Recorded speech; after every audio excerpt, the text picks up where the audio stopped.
आइए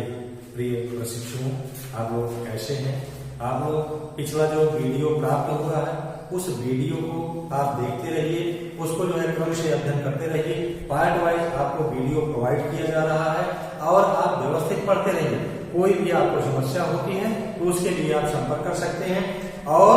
जो आपको वीडियो दिया जा रहा है निसंदेह यह जो है आपके सिलेबस से क्रम वाइज चल रहा है, इसलिए इसका नोट्स भी आप बनाते रहें। और इसमें जो है देखिए, आज हम आपको जो है जो सिद्धांत का पेपर है डीएलएड सेकंड सेमेस्टर के प्रशिक्षकों का, उसमें जो है प्रारंभिक शिक्षा के नवीन प्रयास, प्रारंभिक शिक्षा के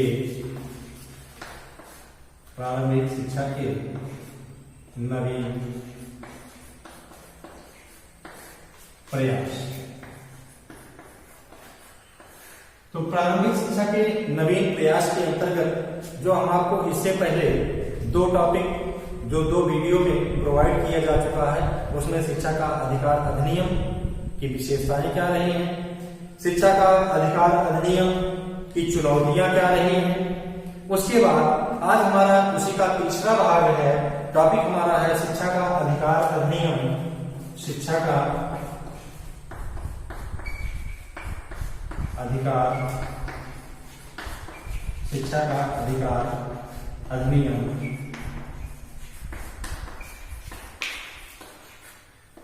का अधिकार अधिनियम 2009। ये तो हम आपको पढ़ाए ही हैं। अब ये आता है कि इसमें आज हमको पढ़ना क्या है, तो हम विशेषताओं को देखें, उनके नियमों को, शर्तों को देखें कि जो ये अधिनियम लागू होगा उसमें कौन कौन सी शर्तें होंगी, कौन कौन सी शर्तों को विद्यालय को लागू करना होगा, कौन कौन सी शर्तों को जो है वो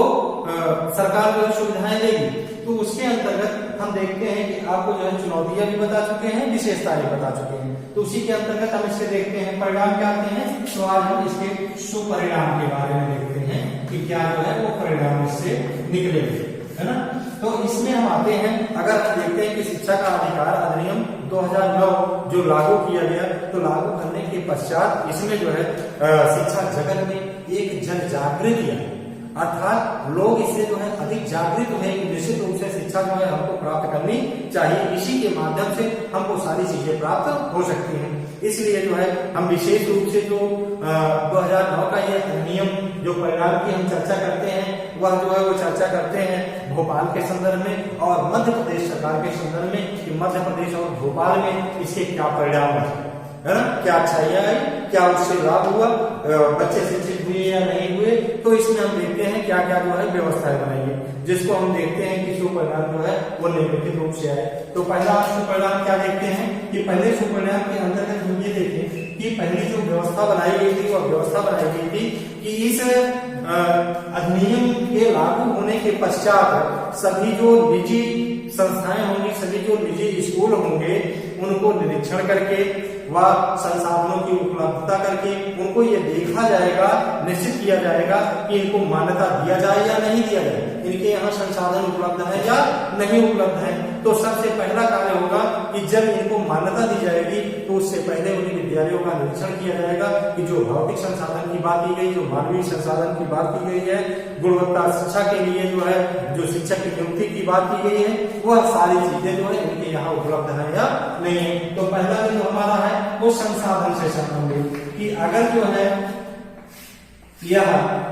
व्यवस्था लागू हो गई है तो निश्चित रूप से निरीक्षण करके विद्यालयों का, निजी स्कूलों का कह लीजिए कि निजी स्कूलों का जो मान्यताएं दी जाएंगी विद्यालयों को, निजी स्कूलों को जो मान्यताएं दी जाएंगी उनका जो है क्या होगा, निरीक्षण होगा। मान्यता से पहले जब निरीक्षण किया जाएगा तो निश्चित रूप से निजी स्कूल जो होंगे वह संसाधनों को उपलब्ध करा देंगे। तो एक प्रकार से ये कह लीजिए कि निश्चित रूप से संसाधन पूर्ण रूप से जो है उन विद्यालयों में हो जाएंगे। इसका एक परिणाम किया है। दूसरा परिणाम आया जो शिक्षा सत्र जो 2011 और 12 जो शिक्षा सत्र 2011 और 12 का प्रारंभ होगा, उससे पहले, प्रारंभ होने से पहले स्कूलों में अनिवार्य शिक्षा के लिए ये बताया गया कि निश्चित रूप से इसमें जो है क्या होगा, प्रबंध समिति का गठन किया जाएगा। प्रबंध समिति का गठन। प्रबंध समिति का गठन करने से क्या लाभ होगा, प्रबंध समिति का गठन करने से लाभ यह होगा कि निश्चित रूप से इसमें जो शर्त बताई गई थी, जो विशेषता बताई गई, नियम बताए गए थे, उसके अंतर्गत ये बताया गया था कि 50% सदस्य जो है वो क्या होंगे, वह जो है अभिभावक होंगे। अभिभावक, शिक्षक तथा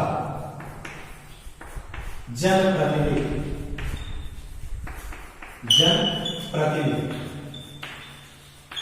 जब हम देखते हैं कि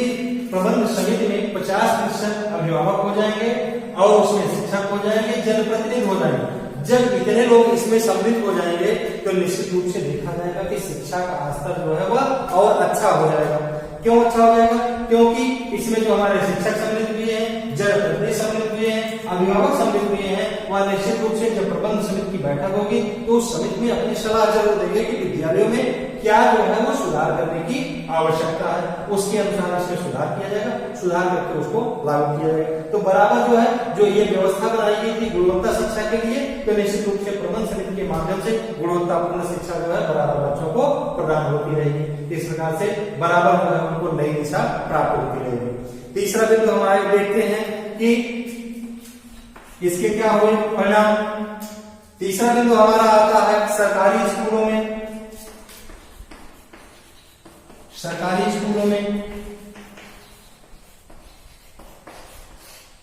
स्कूलों की बात की है कि सरकारी स्कूलों में शिक्षकों की कमी रहती है, उस कमी को दूर करने का प्रयास नहीं किया जाता है, एक के कारण विद्यालय ऐसे चलते रहते हैं। उसके लिए कहा गया कि सरकारी स्कूलों में शिक्षक छात्र अनुपात,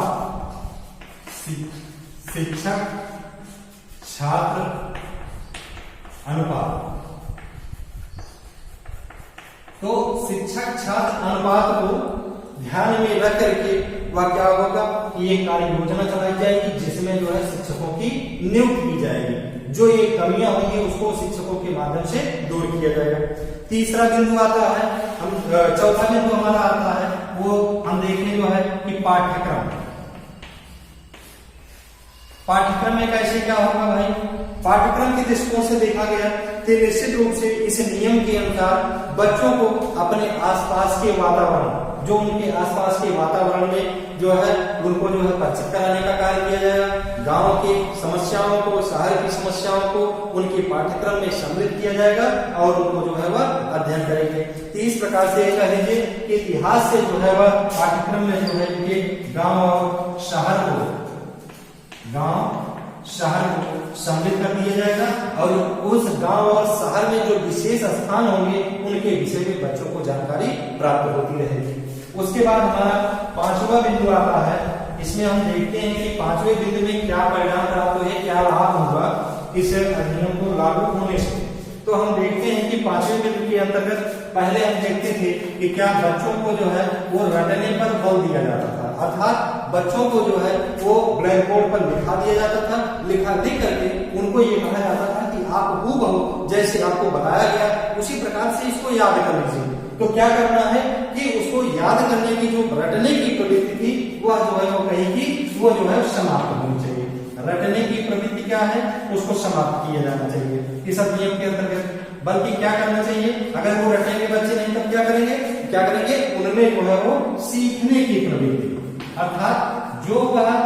करना चाहते हैं, जो वह जानना चाहते हैं वह रट करके नहीं बल्कि उसको कर करके देख करके वो सीखें, उसमें कुछ नवीनता वो पैदा करें। तो इस प्रकार से बच्चों में जो है उबन नहीं महसूस होगी, अपने को बोर महसूस नहीं करेंगे और जो है उनसे क्रियात्मक कार्य करवाया जाएगा तो नई नई चीजें बच्चे सीख लेंगे। इस प्रकार से इस अधिनियम के अनुसार अगर देखा जाता है तो छठवां बिंदु जो हमारा कहता है वह ये कहता है जो लाभ हुआ है वह जो है इस अधिनियम के अनुसार 1 से 8 तक के बच्चों को जो है वह शारीरिक विकास व स्वास्थ्य परीक्षण, शारीरिक विकास व स्वास्थ्य परीक्षण,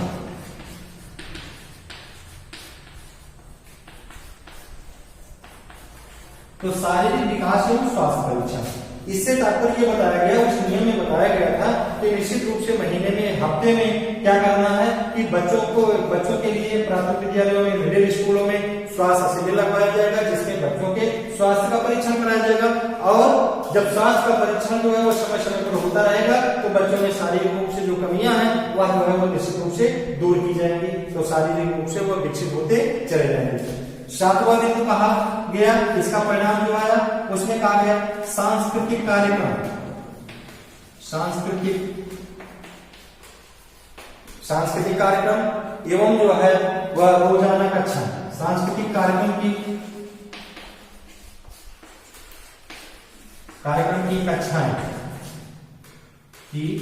कक्षाएं प्रतिदिन,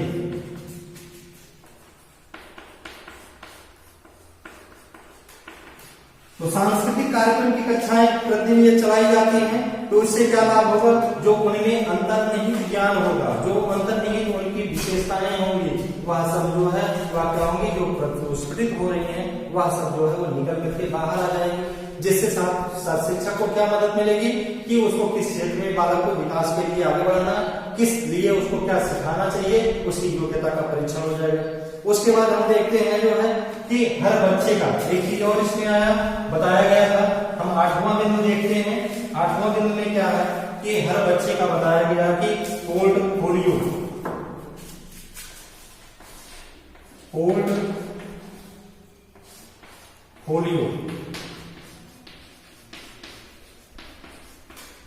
हर बच्चे का पोर्टफोलियो, प्रत्येक बच्चे का कब बनाया जाए,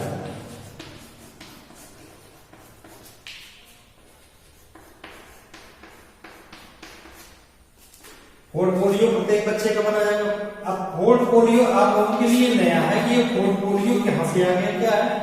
तो पोर्टफोलियो से तात्पर्य है कि बच्चे के जो है पारिवारिक वातावरण, परिवार के सदस्यों की संख्या, परिवार में कौन कौन व्यक्ति क्या कार्य करते हैं, उनमें किस प्रकार का वातावरण है, विद्यालय में उसके आचरण किस प्रकार से, विद्यालय में उसके जो कार्य हो रहे हैं, उसके जो क्रमिक विकास हो रहे हैं, उन सब सारी चीजों का रिकॉर्ड रखा जाएगा। और ये क्या करना है कि जब उसकी शिक्षा पूर्ण हो जाएगी तो पोर्टफोलियो की जो फाइल है वह जो है क्या है वो बच्चों को दे दी जाएगी, जिससे जो है वह अपने प्रगति संबंधी समस्त जानकारी को जो है वह स्वयं देख सकते हैं कि हमारे द्वारा विद्यालय में कौन कौन से कार्य किए गए हैं। इस प्रकार से पोर्टफोलियो जो है बच्चे का तैयार करके अंत में जो बच्चा जो है पास हो जाएगा तो उसको क्या किया जाएगा, बच्चे को ही दे दिया जाएगा और बच्चा स्वयं जो है वो ले जा करके अपने विषय में दे सकता है।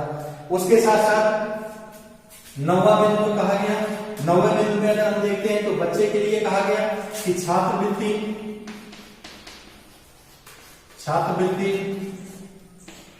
उसके बाद यूनिफॉर्म, छात्रवृत्ति,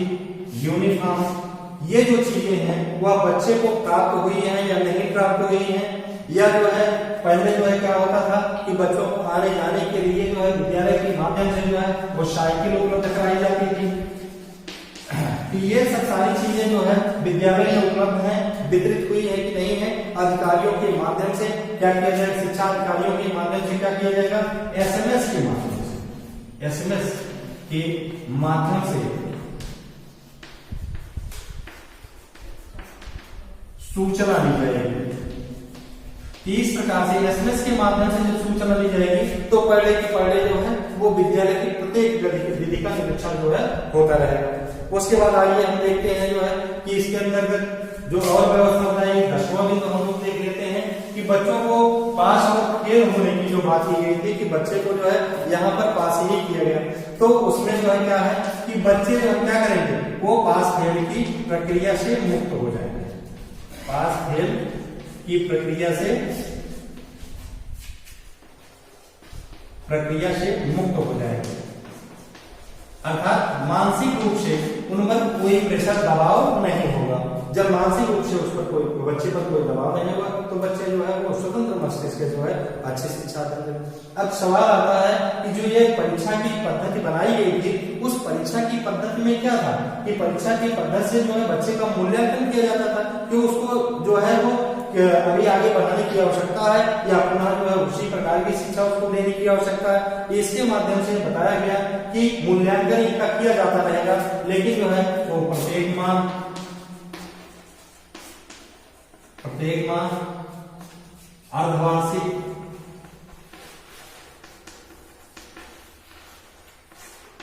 वार्षिक इन परीक्षाओं के माध्यम से बच्चे का मूल्यांकन होता रहेगा। और जब शिक्षक कक्षा में पढ़ाते रहेंगे तो उस समय जो है पढ़ाने के दौरान ही बच्चे का मूल्यांकन करते रहेंगे, निरंतर जो है उनका मूल्यांकन करते रहेंगे, जो कमियां होंगी वो बराबर दूर करने का प्रयास करते रहेंगे। उसके बाद आइए हम अगला बिंदु देखते हैं। सबसे जो है बच्चों को लुभावने वाला यह करें कि पाठ्यक्रम में किस प्रकार से परिवर्तन किया जाए, कहां पर जो है आवश्यकता है, उसके लिए मध्य प्रदेश राज्य शिक्षा केंद्र ने जो है वह क्या किया है कि वह उन्होंने एक योजना बनाई, प्रश्न भेजो और इनाम पाओ। प्रश्न भेजो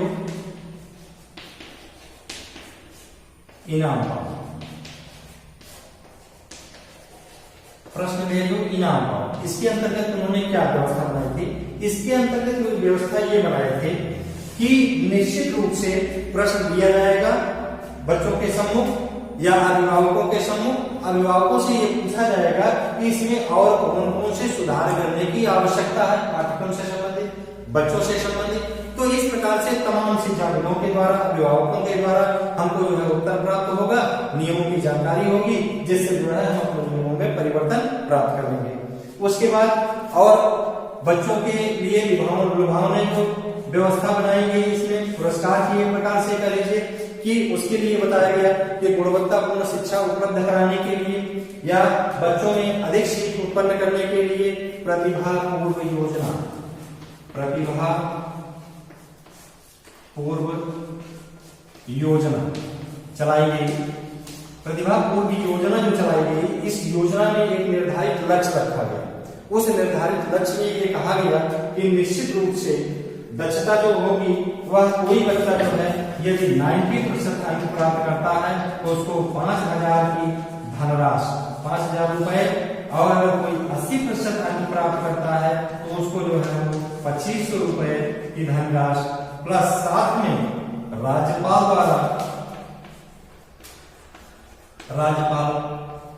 द्वारा पुरस्कार या प्रशस्ति पत्र।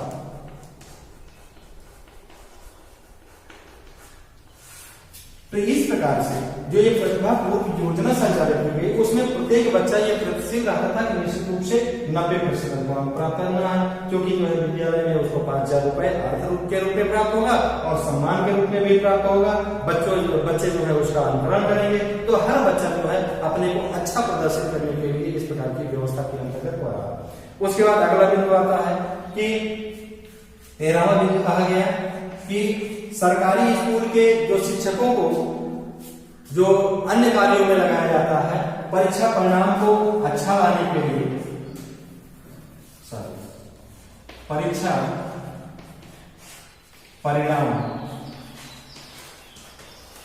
परीक्षा परिणाम को अच्छा करने के लिए उन्होंने कहा कि निश्चित रूप से शिक्षकों की ड्यूटी जो है अन्य कार्यों में नहीं लगाई जानी चाहिए, है ना। उसके बाद हम और देखते हैं इसमें कौन कौन से बिंदु रहे, तमाम रहे। तो उसके बाद कहा गया कि 14 बिंदु में हम देखें तो उसमें कहा गया कि शिक्षक को जो है अगर जहां पर इस प्रकार की आवश्यकता होती है तो विशेष रूप से शिक्षकों को जो अनट्रेंड होते हैं उनको भी नियुक्त कर दिया जाए, लेकिन जो है 3 वर्ष के बाद जो है 3 वर्ष के अंदर उनको जो है व्यवसायिक शिक्षा प्राप्त करने के लिए जो है वो बाध्य होंगे, कोई न कोई उनके पास सर्टिफिकेट होना चाहिए। उसके बाद अगला बिंदु पे अगर हम देखते हैं, उन्होंने कहा कि जो अंग्रेजी विषय है, गणित विषय है, संस्कृत विषय है, जिनमें बच्चों को जो है बहुत समस्याएं होती हैं, तो ऐसे जो है वह इंग्लिश इंस्टीट्यूट जो केंद्र के रूप में खोले जाए, उनमें शिक्षकों को प्रशिक्षण के लिए समय समय पर भेजा जाना चाहिए। उसके बाद अगले बिंदु के रूप में देखते हैं कि ये सब सारी चीजें अगर नहीं व्यवस्थित हो रही हैं तब क्या करना है कि शिकायतें अगर शिक्षकों की कोई है या शिक्षा से संबंधित कोई शिकायतें हैं तो उनको सब दूर करने के लिए जो है केंद्र जिले पर बड़ा होना चाहिए, जिलाधिकारी की अध्यक्षता में, जिसमें जो है वह जिला पंचायत के मुख्य कार्यपालक अधिकारी, पुलिस अधीक्षक, नगर निगम आयुक्त, मुख्य चिकित्सा एवं स्वास्थ्य अधिकारी, शिक्षा विभाग के अधिकारी आदि जो है अधिकारी के रूप में बैठेंगे जो इन समस्याओं को दूर करेंगे। इस प्रकार से आप देखें जो है कि बहुत ही अच्छे परिणाम जो है इस क्षेत्र में प्राप्त हुए। अब आज जो है आपको इतनी सारी चीजें बता दी गई हैं, इसको आप पढ़ते रहिए। कोई भी समस्या होती है शिक्षक से संपर्क कर सकते हैं। उसके साथ साथ अगला जो हमारा टॉपिक होगा, जो ये सारी व्यवस्थाएं लागू हुई ये 21वीं शताब्दी में जो शिक्षा विकसित की गई है उस पे जो है क्या क्या और सुझाव आए हैं, इसके बारे में आपको नेक्स्ट वीडियो में जो है आपको